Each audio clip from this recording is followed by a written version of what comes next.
এক রাতের ঘুম ভেঙেই মনে হলো আকাশ বুঝি আজ তাকে নিয়ে মজা করছে, কারণ চোখ খুলে যা দেখল তার পাশে শুয়ে আছে একজন প্রায় ৩০০ কেজির বিশাল এক নারী। মুহূর্তেই বমি বমি ভাব, সে দৌড়ে ঢুকে পড়ল বাথরুমে। ঠিক তখনই সেই নারীও ঘুম থেকে উঠে শুনতে পেল টয়লেটের ভেতর থেকে একজন রেগে চিৎকার করছে, কে সাহস করে আমার বিছানায় উঠেছে, আমি ছেড়ে কথা বলবো না।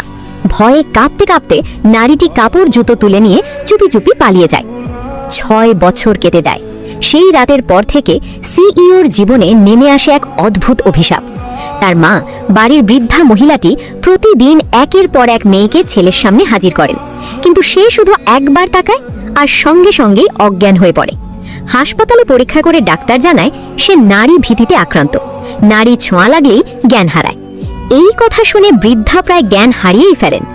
তাহলে কি আমাদের বংশ শেষ? ঠিক তখনই একটি ছোট ছেলে দৌড়ে ঢুকে আসে। ছেলেটাকে দেখেই বৃদ্ধার চোখ বড় হয়ে যায়, কারণ এই শিশুটি দেখতে একদম তার ছেলের ছোটবেলার মতো। তিনি দৌড়ে ছেলেটাকে জড়িয়ে ধরে বলেন, ইউনটিং, তুই এত ছোট হয়ে গেলি কেন? ছেলেটি অবাক হয়ে বলে, দাদি, আপনি ভুল মানুষ ধরেছেন। সিইও মাকে শান্ত করেন, কিন্তু বৃদ্ধার মনে সন্দেহ দানা বাঁধে। তিনি প্রশ্ন করেন, ৬ বছর আগে তুই কি কোনো নারীর সঙ্গে ছিলি? সিইওর মাথায় ভেসে ওঠে সেই ৩০০ কেজির নারীটির মুখ। মা, ওর কথা তুলো না। এই কথাতেই বৃদ্ধা নিশ্চিত হয়ে যান কিছু একটা ঘটেছিল। তিনি ছেলেটির দিকে ফিরে জিজ্ঞেস করেন, তোমার বয়স কত? ৫। বাবা কোথায়? আমি বাবাকে চিনি না, শুধু মা আছে। এই কথায় বৃদ্ধার অপেক্ষা করেন না। ডাক্তার, এক্ষুনি ডিএনএ টেস্ট করান। পরীক্ষার রিপোর্ট আসতেই সবাই স্তব্ধ। ছেলেটি সত্যিই তাদের পরিবারের রক্ত। সে হলো গু পরিবারের একমাত্র উত্তরাধিকার। হাসপাতাল জুড়ে তোলপাড়, এই শিশুকে কিভাবে সাধারণ ওয়ার্ডে রেখেছ?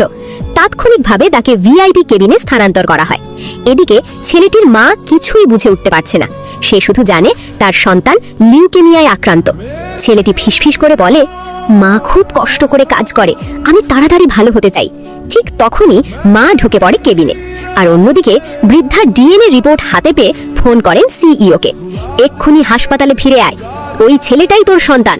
৬ বছর ধরে তুই নিজের রক্তকে কষ্ট দিয়েছিস, ওদের খুঁজে আনবি, বিয়ে করবি, এটা আদেশ। এই কথায় সিইও স্তব্ধ।